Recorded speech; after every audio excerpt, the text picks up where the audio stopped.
ګوره له انسانه څخه چې روح وخیږي دا سترګې په دا ککرۍ باندې پورې دید نه کوي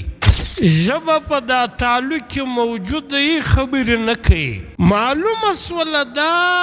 چې دا دید روح کوي او چې روح وخته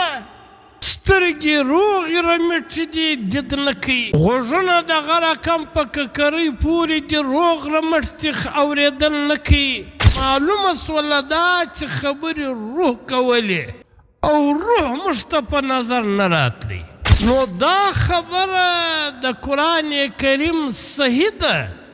چې دا کم شیان چې تاسو ته په نظر درځي دا حقیقت نه دی الله پاک یو لطیف او باریک خبره کوي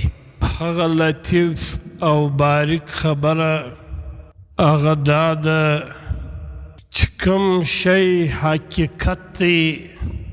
هغه ورته ته په نظر نه راځي او دا کوم شیان چې تاسو ته په نظر راځي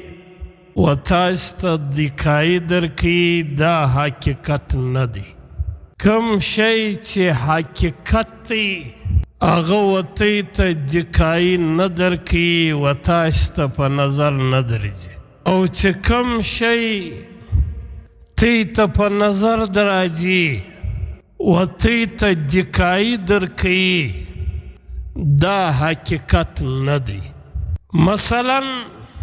وموږ ته چې دیکایي راکوي وموږ ته چې په نظر راځي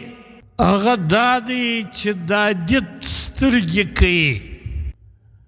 لیکن حقیقت دا دی چې دید دا سترګې نه کوي موږ ته چې په نظر راځي یا دیکایي راکوي چې اورېدل دا غوږونه کوي لیکن حقیقت دا دی چې اورېدل دا غوږونه نه کوي موږ ته چې په نظر باندې راځي یا دیکایي راکوي موږ وایي دا خبرې دا ژبه کوي په نظر دغه ښکاره کېږي لیکن حقیقت دا دی چې خبرې دا ژبه نه کوي ولې ګوره له انسانه څخه چې روح وخیږي دا سترګې په دا ککرۍ باندې پورې دید نه کوي ژبه په دا تعلق کې موجوده یې خبرې نه کوي غوږونه په دا ککرۍ پورې اورېدل نه کوي چې کله روح وخیږي معلومه سوله دا چې دا دید روح کوي او چې روح وخته سترګې روغې رمټې دي دید نه کوي غوږونه دغه رقم په ککرۍ پورې دي روغ رمټ دي اورېدل نه کوي ژبه په دا تعلق کې روغه رمۍ ده لیکن خبرې نه کوي معلومه سوله دا چې خبرې روح کولې او روح موږ ته په نظر نه راتلی روح و موږ ته دیکایي نه راکوله نو دا خبره د قرآن کریم صحیح ده چې دا کم شیان چې تاسو ته په نظر درځي دا حقیقت نه دی او چې کم حقیقت دی هغه ورته ته دیکایي نه درکوي دا رقم و موږ ته دا په نظر راځي دیکایي راکوي چې رزق و ما ته دکان راکوي رزق و ما ته زما زمینداري راکوي رزق و ما ته زما تجارت راکوي دا په ظاهره چې موږ ته دا ښکاره کېږي چې ما ته رزق زما زمینداري راکوي زما دکان راکوي زما تجارت راکوي زما صنعت او زما ملازمت راکوي دا و موږ ته دیکایي راکوي په نظر موږ ته دغه ښکاره کېږي او دا حقیقت نه دی و موږ ته